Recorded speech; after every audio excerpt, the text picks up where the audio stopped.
Hello my friends and welcome to my channel, and in today's video we're going to talk about fuel consumption on Royal Enfield Himalayan, because a lot of you guys asked me in previous videos about fuel consumption. I made some calculations for you guys, and I have another problem. When I came to my motorcycle and tried to start it, my Himalayan met me with complete silence. No indicators, light, no pump fuel sound, no nothing. Battery power drained completely.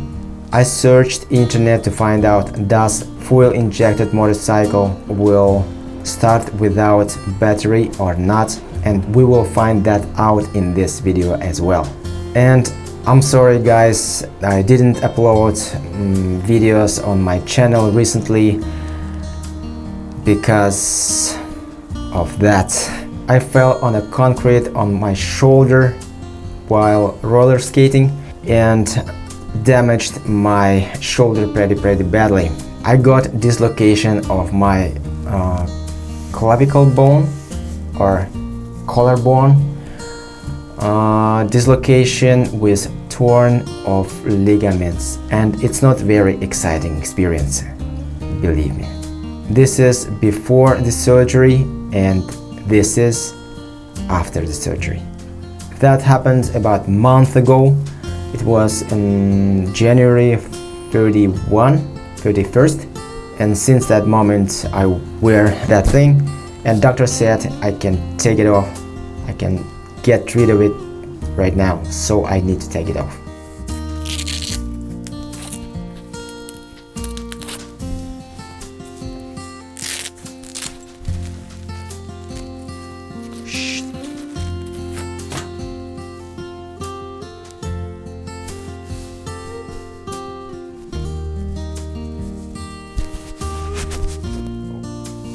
That's better.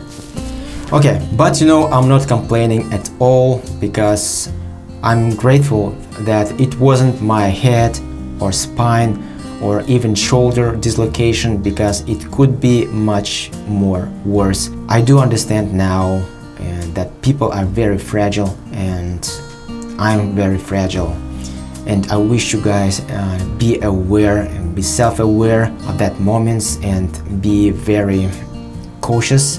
Don't take yourself in unnecessary risk, or whenever you're riding or just living overall. You know, life can take off your advantages, your movement advantages, your joints, your health very easily. It happens just like that. Please be careful and invest in some protective gear which will cover your chest, your shoulders and your spine, your back. So let's come back to the topic. I usually park my motorcycle outside, and this winter in Korea were -18 Celsius degrees at night sometimes, and the average temperature is about -3, -5.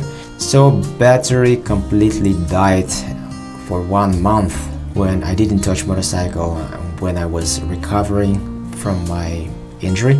And I think this battery should be changed as soon as possible, but it needs some investment. Anyway, we have a great possibility to find out, does Himalayan engine starts from push with drained battery, with completely drained battery.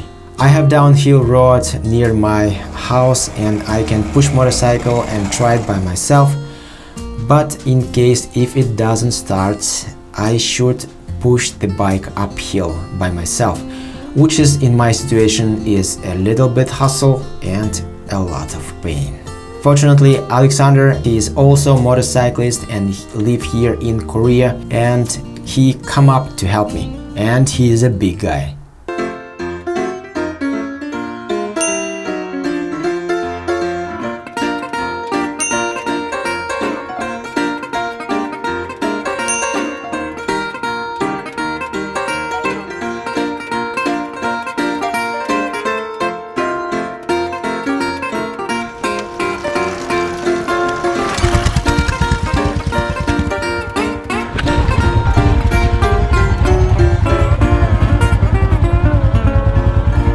And we did it!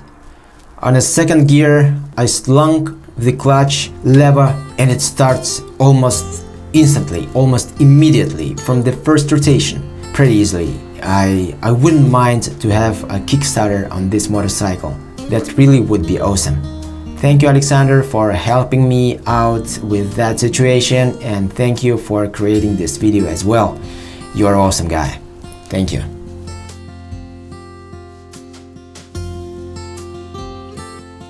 So, and let's come back to fuel consumption.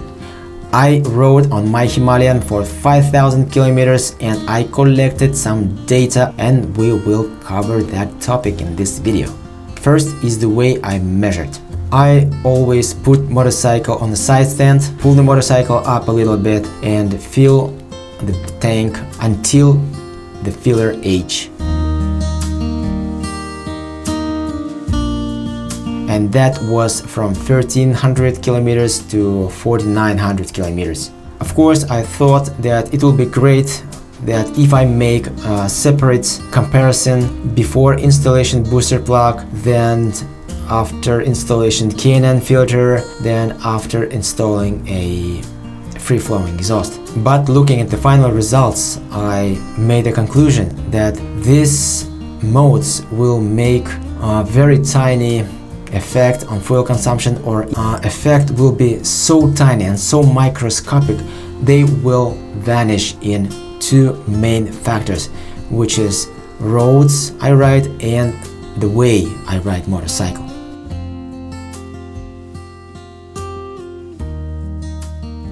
I ride motorcycles pretty fast almost every time.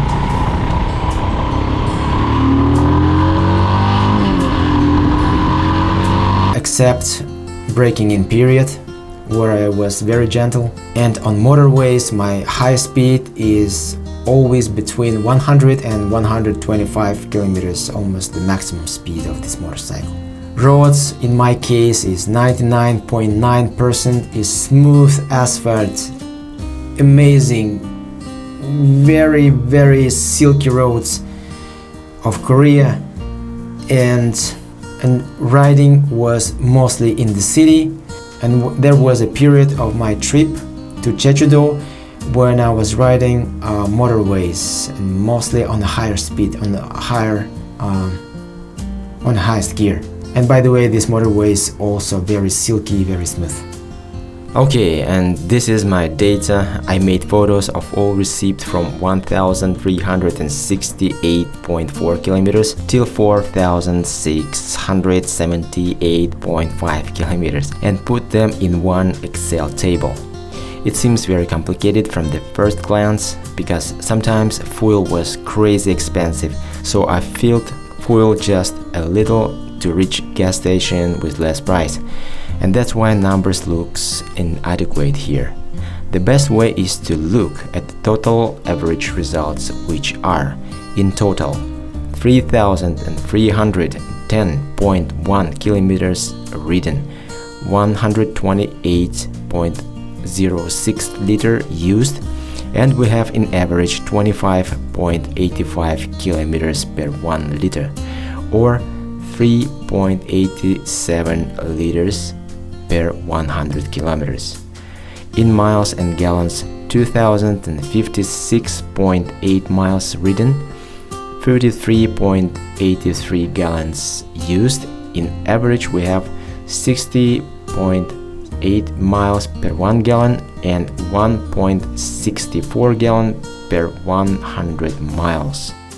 There are a huge amount of factors which can affect on your fuel economy, such as tire pressure, quality of roads, quality of fuel, rider and luggage weight, and all of them somehow affects on your fuel economy.